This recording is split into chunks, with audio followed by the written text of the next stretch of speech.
வணக்கம். சற்றுமுன் கிடைக்கப்பெற்ற மிக மிக முக்கியமான செய்தி ஒன்று வெளியாகியுள்ளது. தென் மாவட்ட நிர்வாகிகளும் மாவட்ட செயலாளர்களும் இனி எடப்பாடி பழனிசாமி அவர்களுக்கு ஆதரவுகளை தெரிவிக்க மாட்டோம் என்று அதிரடியான மாற்றத்தை ஏற்படுத்தும் விதமாக நிர்வாகிகள் அனைவரும் கூண்டோடு ராஜினாமா செய்யக்கூடிய கடிதத்தை அதிமுகவின் தலைமை அலுவலகத்தில் அனுப்பி வைத்துள்ளார்கள். இது அதிமுகவில் மிகப்பெரிய அளவில் பரபரப்பை ஏற்படுத்தியுள்ளது.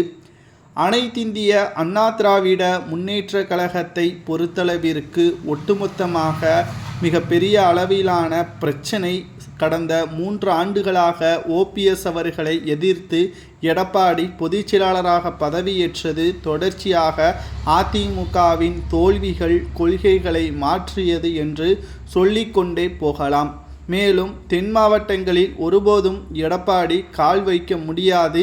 யாரை வேட்பாளராக நிறுத்தினாலும் அவர்களை வெற்றியடைய வைக்க மாட்டோம் என்று தென் மாவட்டங்கள் முழுவதுமாக ஓபிஎஸ்ஸிற்கு ஆதரவுகள் இருக்கிறது என்பதை மீண்டும் தெரியப்படுத்தியிருக்கிறார்கள். மேலும் தங்களது உண்மையான தலைவர்கள் யார் என்பதை நாங்கள் தீர்மானித்து விட்டோம். உங்களது சுயநலத்திற்காக இத்தனை ஆண்டுகளாக அதிமுகவை மிக மோசமான நிலைமைக்கு தள்ளிவிட்டீர்கள் என்றும், ஏன் கடந்த தேர்தல்களில் அதிமுக வெற்றியடையவில்லை, மக்களவை தேர்தலில் ஒரு இடங்களில் கூட வெற்றியடையாததும், கிட்டத்தட்ட டெபாசிட்டை இழந்து 3வது இடத்திற்கு தள்ளப்பட்டதும் அதிமுகவின் வரலாற்றிலேயே கருப்பு நாளாக மக்களவை தேர்தல் முடிவுகள் பார்க்கப்பட்டது. இதற்கு மிக முக்கியமான காரணம் எடப்பாடி பழனிசாமி அவர்கள் மட்டும்தான்.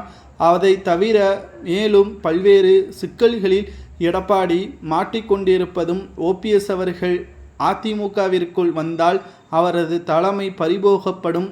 அது மட்டுமல்ல, எடப்பாடி பழனிசாமி அவர்களை முன்னிறுத்தி பேச மாட்டார்கள். இது எடப்பாடியின் மரியாதை போய்விடக்கூடிய ஒரு செயலாக அவர் கருதியதன் காரணமாகத்தான் ஓபிஎஸ்ஸிற்கு அதிமுகவில் இடமில்லை என்று கூறி வருகிறார்.